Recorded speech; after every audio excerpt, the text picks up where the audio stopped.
Splashdown confirmed.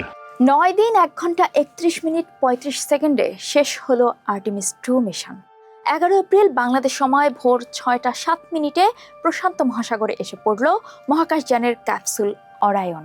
4 নভোচারীর মোট 6,94,481 mile পথ পাড়ি দেওয়ার পর শেষ হয় এই যাত্রা। এটি প্রশান্ত মহাসাগরের সান ডিয়েগো উপকূলের কাছে ঘন্টায় প্রায় 20 মাইল গতিতে এসে আছড়ে পড়ে। ওই মুহূর্তে কলম্বিয়া মেমোরিয়াল স্পেস সেন্টার ভেসে যায় আর্টেমিস আর্টেমিস স্লোগান, চিৎকার আর উল্লাসে। তাৎক্ষণিক প্রতিক্রিয়ায় নাসার অ্যাসোসিয়েট অ্যাডমিনিস্ট্রেটর অমিত কেশাত্রিয়া জানান, হিউস্টনের নিয়ন্ত্রণ কক্ষে এখন উপচে পড়া আনন্দ। বলেন, প্রত্যাশার চেয়েও বেশি সফল হয়েছে এই মিশন এবং এটিকে তিনি বিশ্বের জন্য একটি উপহার হিসেবে বর্ণনা করেন। তবে অরায়ন যে ঘন্টায় 20 মাইল বেগে এসে পড়ল পানিতে, সেটা কিন্তু নভোচারীদের জন্য মোটেও সহজ কিছু ছিল না।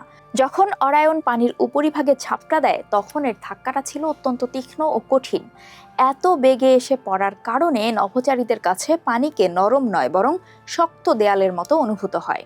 আর তাছাড়া 9 দিনের বেশি সময় ধরে নভোচারীরা ছিলেন মাইক্রোগ্রাভিটিতে, ফলে তাদের কাছে প্রতিটি নড়াচড়াই অস্বাভাবিক তীব্র অনুভূত হয়। কিন্তু সৌভাগ্যক্রমে ক্যাপসুলের নিচের অংশে থাকা 5টি কমলা রঙের এয়ারব্যাগ সাথে সাথে সক্রিয় হয়, যা অরায়নকে সোজা ও স্থিতিশীল রাখে।